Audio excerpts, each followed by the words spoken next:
সালাতের সালাম ফেরানোর পূর্বের দোয়া কবুল হয়ে থাকে, এটা এখান থেকে প্রমাণ হলো। তো এই দোয়াগুলোর মধ্যে কি আছে? রাসূল বলছেন, যেই ব্যক্তি এই বাক্য দ্বারা দোয়া করে সে দুনিয়া এবং পরকালকে তারা জমা করে নিল একসাথে। যেই কথাটা আল্লাহ সুবহানাহু ওয়া তাআলা কোরআনের মধ্যে আমাদেরকে শিক্ষা দিয়েছে, সেটা কি? এখানে যেহেতু ইহকাল ও পরকালের যাবতীয় কল্যাণের কথা রয়েছে, তাই সেই দোয়াটি আমি স্মরণ করিয়ে দিই, যে দোয়াটি আমাদেরকে কোরআনে শিক্ষা দেওয়া হয়েছে। যেই ব্যক্তি ওই ভাষায় দোয়া করবে সেই জন্য দুনিয়া এবং পরকাল উভয়টা আল্লাহর কাছে চেয়ে নিল। সেটা কি? সূরা বাকারাতে আল্লাহ সুবহানাহু ওয়া তাআলা বলেছেন, ওয়ামিনান নাসি মান ইয়াকুলু রাব্বানা আতিনা ফিদ দুনিয়া। মানুষের মধ্যে কিছু মানুষ আছে শুধু দুনিয়া চায়, আল্লাহর কাছে বলে, আল্লাহ তুমি দুনিয়া দাও, আমাকে এটা দাও, এটা দাও, এটা দাও, শুধু দুনিয়া চায়, পরকালের কিছুই চায় না। ওমা লাহু ফিল আখিরাতি মিন নাসিব। একটা এই জায়গায় রয়েছে, পরকালে সে কিছুই পাবে না কেবলমাত্র জাহান্নামের আগুন ছাড়া। তারপরে আল্লাহ সুবহানাহু ওয়া তাআলা 201 নম্বরে বলতেছেন, ওয়ামিনহুম মান ইয়াকুলু রাব্বানা আতিনা ফিদ দুনিয়া হাসানাতাও ওয়া ফিল আখিরাতি হাসানা ওয়া কিনা আযাবান নার। কিন্তু এদের মধ্য থেকে যারা বলে যে আল্লাহ তুমি আমাকে দুনিয়ার মধ্যে যেটা উত্তম ওটা দান করো, এবং পরকালে তুমি আমাকে উত্তম জীবন দান করো, এবং জাহান্নামের আগুন থেকে তুমি আমাকে মুক্ত করে দাও। উলাইকা, আল্লাহ সুবহানাহু ওয়া তাআলা বলছেন, উলাইকা লাহুম নাসিবুম মিম্মা কাসাবু। এই ব্যক্তি যা কিছু অর্জন করেছে তার এই ইনকাম, তার এই পরিশ্রমের মধ্যে আল্লাহ তাকে দুনিয়াতেও দেবে, পরকালও দেবে। কারণ আল্লাহ বলছেন, যারা এইভাবে দোয়া করে সে যা কিছু করে তার বিনিময়ে তাকে দুনিয়াতেও দেওয়া হবে এবং তাকে পরকালও দেওয়া হবে। আল্লাহু সারিউল হিসাব, আর আল্লাহ অত্যন্ত খুব দ্রুত হিসাব গ্রহণ করে থাকে। তার মানে কিয়ামতের মাঠে এই ব্যক্তির হিসাব খুব দ্রুত নিয়ে নেওয়া হবে, তাকে বেশি কষ্ট পেতে হবে না। আল্লাহ সুবহানাহু ওয়া তাআলা সেই দিকে ইঙ্গিত করেছেন, যেটা আপনি সূরা বাকারার 201 নম্বর আয়াতে পেয়ে যাবেন। এটা হচ্ছে আজকের দ্বিতীয় দোয়া, যে রাব্বানা আতিনা ফিদ দুনিয়া হাসানা ওয়া ফিল আখিরাতি হাসানাতা ওয়া কিনা আযাবান নার। বরাবরের মতো আমি ভেবেছি যে এতটাই মনে হয় যথেষ্ট, কিন্তু সুবহানাল্লাহ, আমি নিজেও জানি না যে এই দোয়ার পেছনে এতটা রহস্য লুকিয়ে আছে। আমরা তো এই দোয়া জানি কিন্তু করি না। কিন্তু রাসূলুল্লাহ সাল্লাল্লাহু আলাইহি সাল্লামের জীবনী থেকে যেটা জানা যায়, রাসূল তার জীবনে যত দোয়া করেছে তার মধ্যে এটার পাল্লা সব থেকে ভারী। এই দোয়া যখন তখন রাসূল সাল্লাল্লাহু করতেন, সালাতে বলেন, তাওয়াফের ক্ষেত্রে বলেন, তারপরে ব্যক্তি জীবনে বলেন, রাসূল সাল্লাল্লাহু সব থেকে বেশি বলতেন। এই দোয়া সম্পর্কে একটা হাদিস পেলাম, এটা আগে কখনো আমি আসলে দেখিনি বা শুনিনি। হাদিসটি প্রথমে দেখলাম তিরমিজিতে আছে, সুবহানাল্লাহ, খুঁজে দেখে হাদিস মুসলিমে আছে। তো যখন মুসলিমে আছে, মনটা আরো বেশি প্রশস্ত হয়ে গেল। এর মর্ম কি? আমরা এই দোয়া তো জানি যে কোরআনে আছে, রাব্বানা আতিনা ফিদ দুনিয়া হাসানা ওয়া ফিল আখিরাতি হাসানা ওয়া কিনা আযাবান নার। এটা আছে এবং মাঝে মাঝে বলিও আমরা, কিন্তু ফিল হয় কোনো কিছু আপনি কি চাচ্ছেন। হাদিসগুলো বর্ণনা করার আগে আপনাকে একটা চমৎকার তথ্য দিই। একজন ব্যক্তি বলে যে হুজুর দোয়া করবেন কিভাবে তাড়াতাড়ি সচ্ছল হওয়া যায়, কিভাবে বড়লোক হওয়া যায়, কিভাবে এস্টাবলিশ হওয়া যায়, এই ভাষায় আমাদেরকে বলে। কিভাবে সাকসেস হওয়া যায়, কিভাবে ধনী হওয়া যায় বলে। কোনো ব্যক্তি যদি ধনী হইতে চায়, পয়সাওয়ালা হতে চায়, সুন্দর নারী পেতে চায়, বাড়ি পেতে চায়, আর যদি সে এই দোয়া করে রাব্বানা আতিনা ফিদ দুনিয়া হাসানা, তাহলে জেনে নেন আপনার জীবনে কোনোদিন নসিব নাও হতে পারে। বলেন তো কেন নাও হতে পারে? কারণ আপনি আল্লাহর কাছে চাচ্ছেন একটা, উদ্দেশ্য আরেকটা। আপনি চাচ্ছেন ধনী হওয়া, আপনি চাচ্ছেন বাড়ি গাড়ির মালিক হওয়া, কিন্তু আল্লাহর কাছে বলতেছেন রাব্বানা আতিনা ফিদ দুনিয়া হাসানা, আল্লাহ তুমি আমাকে দুনিয়াতে উত্তম কিছু দাও। তার মানে আল্লাহ সুবহানাহু ওয়া তাআলা এখন ডিসাইড করবে, কোটিপতি হওয়াটা যদি আপনার জন্য উত্তম হয় তাহলে আল্লাহ আপনাকে কোটিপতি বানাবে, আর যদি গরিব থাকাটাই আপনার জন্য উত্তম হয় তাহলে আপনাকে এই অবস্থায় আল্লাহ রেখে দেবে। কিন্তু তার মানে আপনি ভাববেন না যে আমি তো আল্লাহর কাছে কোটিপতি হওয়ার জন্য দোয়া করতেছি, আল্লাহ তো আমাকে এইভাবে নিঃস্ব করে রেখে দিল। আপনি চাচ্ছেন তো তাই, কারণ আপনি আল্লাহর কাছে চেয়েছেন আল্লাহ দুনিয়াতে যেটা উত্তম তুমি আমাকে সেটা দাও। আল্লাহ কিন্তু আপনাকে উত্তমটাই দিয়ে রেখেছে, কারণ আল্লাহ তো আমাদের প্রত্যেকের অবস্থা সম্পর্কে জানে না? আল্লাহ ভালো করে জানে আমি পয়সাওয়ালা হলে কি করতাম, আল্লাহ ভালো করে জানে আমি এর চেয়ে বেশি হ্যান্ডসাম হলে কি হইতাম, এটা আল্লাহ ভালো করেই জানে। তো আল্লাহ সুবহানাহু ওয়া তাআলা প্রত্যেকটা ব্যক্তির তকদির সম্পর্কে জানে, এবং মুমিন বান্দা যদি সত্যিকার অর্থে আল্লাহ তার জন্য কল্যাণ চায় তাহলে আল্লাহ তাকে ওই অবস্থাতেই রাখে যেই অবস্থায় থাকলে সে আল্লাহর বান্দা হিসেবে জমিনে বেঁচে আছে। যদি এর চেয়ে ব্যতিক্রম কিছু হয় সে আল্লাহর বান্দার থাকবে না, ইহুদি নাসারাদের মতো ইউরোপ আমেরিকার স্টাইলে চলে যাবে, অথবা চোর ডাকাত বদমাইশের মতো রাহাজানিতে ফাসাদে লিপ্ত হয়ে যাবে। এই জন্য আল্লাহ কিছু মানুষকে এমন পর্যায়ে রেখেছে যে এর 19-20 হতে দেয় না আল্লাহ সুবহানাহু ওয়া তাআলা, তাহলে সে ঘাটতি হয়ে যাবে অথবা জালেম হয়ে যাবে। এই জন্য যারা আমরা ইবাদতে লেগে আছি, দাড়ি রেখেছেন, হারাম খান না, সালাত আদায় করতেছেন, টাকনার উপরে প্যান্ট, হালাল জীবন, এক কথা ইসলামিক যতদূর সম্ভব পালন করে চলতেছেন, কিন্তু আপনার অবস্থার উপরে আপনি সন্তুষ্ট নন। কিন্তু আপনি জেনে নেন আপনার এই অবস্থাটা আপনার কল্যাণের জন্য আল্লাহ করে দিয়েছে। আপনার আমার চেহারা যাদের সুন্দর হয় না, খাটো, বেটে, কালো, বিয়ে হচ্ছে না, অনেক মহিমা বোনদের আছে, জেনে নেন এর এই অবস্থাটাই তার জন্য কল্যাণকর। যদি তাকে আল্লাহ সুবহানাহু ওয়া তাআলা কোনো ফিল্ম স্টারের কোন নায়িকার মতো সুন্দর করে দিত, এ কিন্তু আর পর্দা করতো না, এ কিন্তু আপনার মতো সৎ ছেলে খুঁজতো না, সে কিন্তু ওই বাজারের মহিলাদের মতো হয়ে যেত। তার এই রূপ তার জন্য এটাই কল্যাণকর। পৃথিবীতে আপনি চোখ ফিরিয়ে দেখেন তো, জাহান্নামী যে সমস্ত মহিলারা আছে তাদের মধ্যে কালো মহিলার সংখ্যা বেশি না সুন্দর মহিলার সংখ্যা বেশি? কিভাবে ডিসাইড করবেন? সুন্দরের প্রতি আপনাদের কোনো রাগ আছে নাকি? রাগ নাই, বরং সুন্দর যত বেশি যারা, তারাই কিন্তু বেহায়াপনার মধ্যে বেশি লিপ্ত, তারাই ফিল্মের জগতে বেশি লিপ্ত, তারাই কাপড়কে খুলে দেয়। কিন্তু যারা অতটা সুন্দর নয় তারা ওই জগতে যায়ও না, তাদেরকে নেয়ও না, বরং তারা বেঁচে আছে। কিন্তু জেনে নেন কোনো কালো মহিলা যদি এই নিয়ত করে যে আমি এর মতো সুন্দর হইতাম, তাহলে আমিও বলিউড বা হলিউড, কোনটা কি বলে, ওই নায়িকা হতাম, তাহলে সে নায়িকা না হয়েও পাপী। কারণ নিয়ত এমন একটা ব্যাপার। একটা হাদিস আছে, বলেছিলাম কোন এক বক্তব্যে, যে যেই ব্যক্তি সামর্থ্য রাখে না সেই পাপ করার, কিন্তু তার নিয়তের বদ্ধমূল হয়ে আছে যে আমি যদি কোটিপতি হইতাম তাহলে আমি এই কাজটা করতাম, ওই ব্যক্তির মতো, পাপের মতো, যে বিমানের মধ্যে জেনা করবে, এই খায়েশ যেই ব্যক্তি রাখে, মদ খেতাম আমি, বিমানে প্রাইভেট বিমান কিনতাম, সেখানে আমার গার্লফ্রেন্ডকে নিয়ে আমি মদ খেতাম, আয়েশ করতাম, এই নিয়তটা যেই ব্যক্তি বিমান দেখে করে, এই ব্যক্তি সেই কাজ না করেও পাপী। এই কাজটা করলে যে পাপ হবে, এই ব্যক্তির ইচ্ছা থাকার কারণে ওই পাপের পাপী সে হবে। এই বর্ণনায় রয়েছে।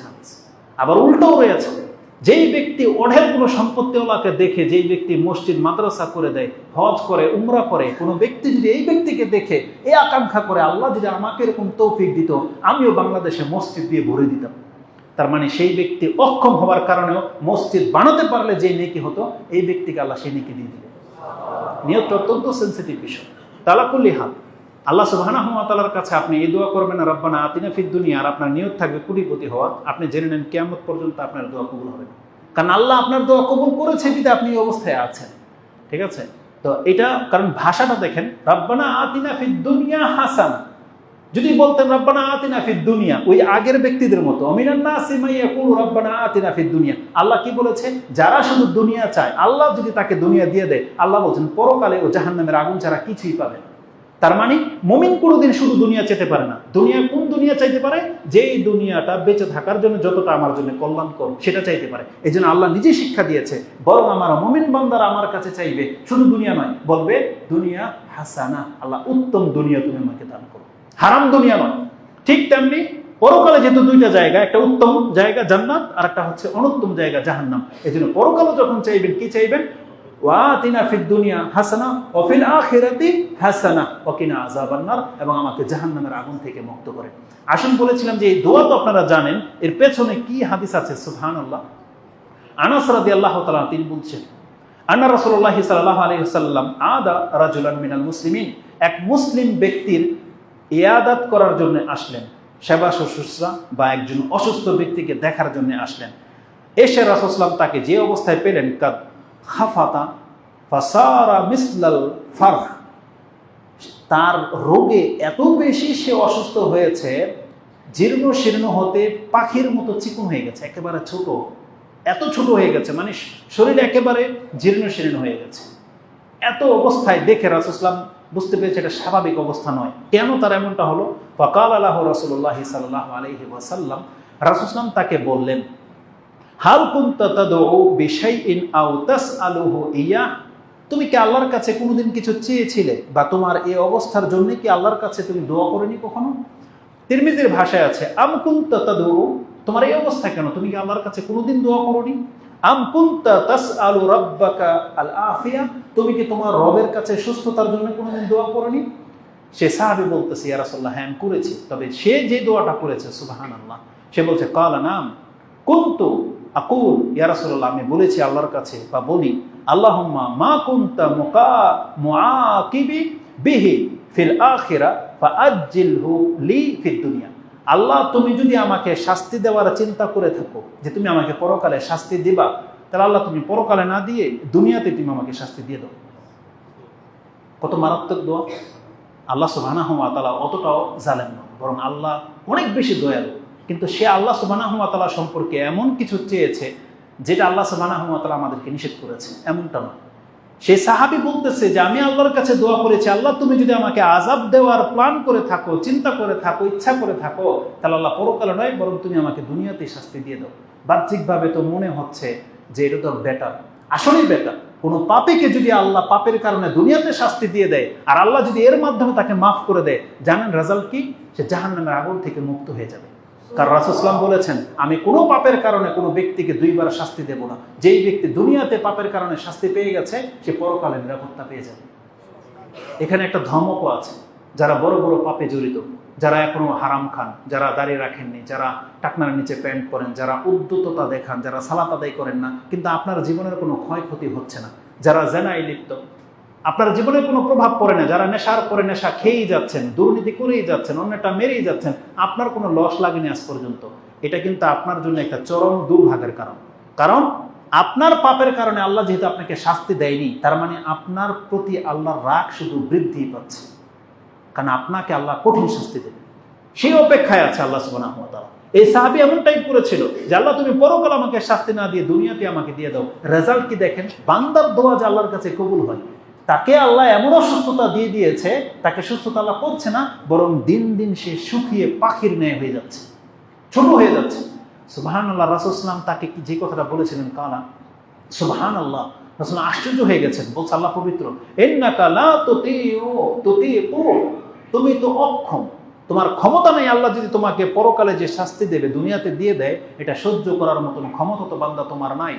আও লা তাস্তাতিউ, আর আল্লাহ যদি তোমাকে শাস্তি দিয়ে দেয় সেটার বোঝা বহন করার মতন ক্ষমতা তোমার নেই, তুমি পারবে না কোশ্চিন কালেও। তুমি কেন আল্লাহর কাছে এই কথা বললে না?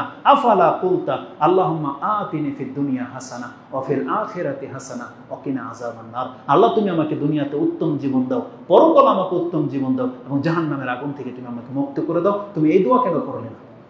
তার মানে বোঝা যাচ্ছে যে একজন ব্যক্তি যত বড় পাপী হোক, সেজন্য আল্লাহর শাস্তির অপেক্ষায় না থাকে, বরং সেজন্য আল্লাহর কাছে চায় যে আল্লাহ আমি পাপী বটে, কিন্তু আল্লাহ তুমি আমাকে দুনিয়াতেও শাস্তি দিও না, পরকালে তুমি আমাকে আল্লাহ শাস্তি দিও না, এবং তুমি জাহান্নামের আগুন থেকে তুমি আমাকে মুক্ত করে দাও। তাহলে আমাদেরকে এই দোয়ার মধ্যে এটা রয়েছে। তার মানে যেই ব্যক্তি রব্বানা আতিনা ফিদ দুনিয়া হাসানা পড়ে, তার মানে আল্লাহ সুবহানাহু ওয়া তাআলা তার পাপের কারণে তাকে দুনিয়াতেও শাস্তি দেবে না, এবং পরকালে আল্লাহ সুবহানাহু ওয়া তাআলা তাকে শাস্তি দেবেন এবং জাহান্নাম থেকে তাকে মুক্ত করে দেবে। আর এই হাদিস ইমাম মুসলিম কোট করেছেন তার কিতাবুদ দোয়া 49 নম্বর অধ্যায় 7 নম্বর পর্বে পেয়ে যাবেন। হাদিস হচ্ছে 6728, এবং তিরমিজিতে হাদিসটি 3487 রয়েছে। এই দোয়া সম্পর্কে শুধু আজকে বলবো, আর শেষ করে দেব যেহেতু সময় খুব দ্রুত পার হয়ে চলে গেছে। রাসূলুল্লাহ সাল্লাল্লাহু আলাইহি ওয়াসাল্লাম যত দোয়া করতেন তার মাঝে এই দোয়াটি সবথেকে বেশি করতেন। সাআলা কাতাদা আনাসান, আনাস রাদিয়াল্লাহু তাআলা আনহুকে জিজ্ঞাসা করেছেন কাতাদা রাহিমাহুল্লাহ, আইয়ু দাওয়াতিন কানা ইয়াদউ বিহান নবী সাল্লাল্লাহু আলাইহি ওয়াসাল্লাম, রাসূলুল্লাহ সাল্লাল্লাহু আলাইহি ওয়াসাল্লাম কোন দোয়াটি সবথেকে বেশি করতেন? আকসারা ক্বালা কানা আকসারা দাওয়াতিন ইয়াদউ বিহা ইয়াকুলু আল্লাহুম্মা আতিনা ফিদ দুনিয়া হাসানা ওয়া ফিল আখিরাতি হাসানা ওয়া কিনা আযাবান নার। এই দোয়াটি রাসূলুল্লাহ সাল্লাল্লাহু আলাইহি ওয়াসাল্লাম সবথেকে বেশি করে থাকতেন।